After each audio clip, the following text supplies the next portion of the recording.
We don't learn anything about Mao. And maybe you don't know this, but I tell this to American audiences and they're shocked. Mao used identity politics. He created 10 identities in China. 5, he labeled red for communist. 5, he labeled black for fascist. And he categorized people into these identity categories. What they are doesn't really matter. Of course, they were communists. They were things like landlord and rich farmer and things like this. Right-winger is a bad category in and of itself, by the way. Conservative, all of them, bad. Bad influences, that's another one. You could be a bad influence for just thinking the wrong thing or saying the wrong thing at any time, or because the government decides it doesn't like you. These are the bad categories. And if you have a bad category, very importantly, your children have a bad category by default. So they create a social pressure for your children to identify as revolutionaries, at which point they get a red identity, a communist identity, a good identity. And they get rewarded for it. And the youth led the revolution in China because Mao did this, identity politics through the children in the schools. This should feel very uncomfortable to you. Because here we have, at least in the United States, we tell our children being white is bad. Being white is oppressive. You automatically hurt people of other races by your very existence.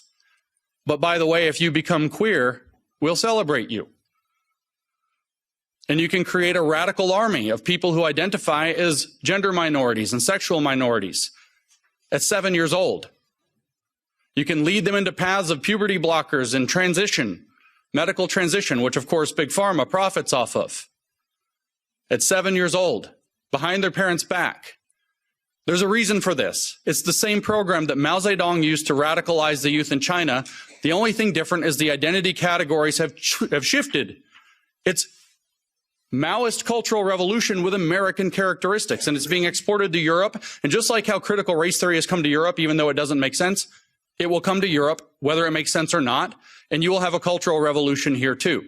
You guys even had a kind of offshoot one in 2020. George Floyd dies in Minnesota, which has nothing to do with you. And you guys have statues coming down in Europe. Total nonsense. It doesn't matter though. The point is to destroy Western civilization from within using Maoist techniques. One last point about Mao to kind of drive that point home. Mao said in 1942 that his formula to transform China was called unity, criticism, unity. First, you try to create the desire for unity. Then you criticize people for not living up to that. Then you bring them into unity under a new standard. Does that feel like what you're being put through? But the words are different. We use words like inclusion and belonging. We'll have a place where everybody feels like they belong. We just want to have an inclusive space. But unfortunately, you have racist ideas and you have to criticize we have to criticize you for those. You need to criticize yourself for those. You need to go study Shuishi in Mandarin, exactly like Mao said. And then we can bring you into unity under a new standard, which Mao called socialist discipline, which we in the West would not buy. We call it in the West inclusion. And so we have this new program, and within inclusion we have, or above inclusion actually, we have sustainability. We have a sustainable and inclusive future. I see the Agenda 2030 here with an X over it. The sustainable and inclusive future is the new socialist standard, that we will have freedom under socialist discipline. And Mao said the way that that will work is through what he called democratic centralism. We call that stakeholder capitalism. And my shot at the World Economic Forum is taken because it's one of the things coordinating this. My shot at the United Nations is taken because it's one of the things that's coordinating this. So woke is Marxism. It's advancing through Maoist cultural revolution. It's using Americanized identity categories. And while some of those will not work in Europe, I guarantee you the colonial aspect will. They will find your weakness. They will adapt the theory to fit because it's like a virus that will evolve to its host. And Europe is at great risk. Now, the last thing I'll mention is this risk is twofold. When you endure Marxist provocation, Marxist strategy is always of the same type. It's called middle-level violence. They don't come at you with full-blown Bolshevik assault very often. It's middle-level violence. They provoke, which means if you give in and you do like Jean-Paul Sartre said in his foreword to The Wretched of the Earth by Frantz Fanon, the post-colonial book, he said, the violence is coming. So Europe's best bet is to give it away so that they don't kill you. They'll murder you and take it, or maybe you can give it away, give your culture away, give your countries away, and they'll let you live. They're coming for you. And this is what Europe needs to learn. That's what he says in the foreword of Wretched of the Earth. You can read it for yourself, probably in the original French that I can't read. And I think that's the path Europe has followed. So you can give away. That's one side, because they provoke at the middle.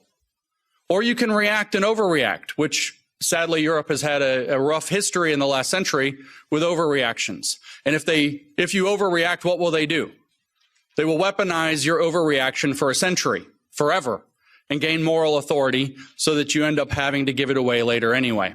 So you have to stand firm in your principles, but you have to do so cleverly. You have to do so understanding that you're being provoked, which means you don't react as the provocateur wants you to react. You have to outsmart them, which is not possible unless you know the diagnosis of your problem. It's a Polish proverb, never attempt to cure what you don't understand. Woke is Marxism, evolved to attack the West. If you don't understand that, you will not act correctly. You will not cure it, and it will conquer your countries. It will conquer all of Europe, and we will have a very, very long, sustainable, and inclusive future with absolutely no freedom. Because the goal is to make us into what they call global citizens. Have you heard this term? This term is nonsense. There's no global sovereign, so there is no global citizenship. There's no relationship because there's no ruler. And we don't want a ruler of the globe. It's a nonsense term.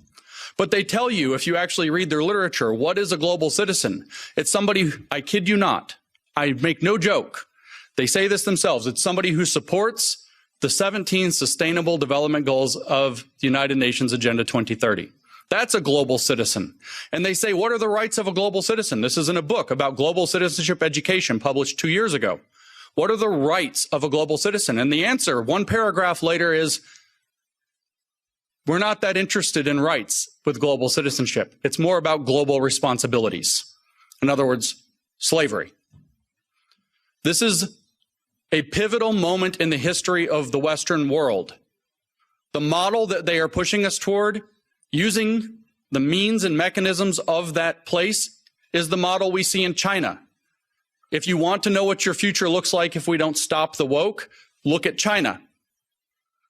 Look at the social credit system. Look at the oppression. Look at people disappearing for having the wrong opinions. One of their greatest billionaires, Jack Ma, said the wrong thing about the government and disappeared. A billionaire. If you want to know what the future of Europe and America and the Five Eyes or whatever the countries, it's China. That's the model. So we have to fight back against woke, but to fight back against woke, we have to understand it. And I will close by restating my thesis. Woke as Marxism evolved to take on the West. And it's been very successful so far because we haven't known our enemy. We cannot name our enemy. And I've come here to name our enemy. So thank you for your time and attention.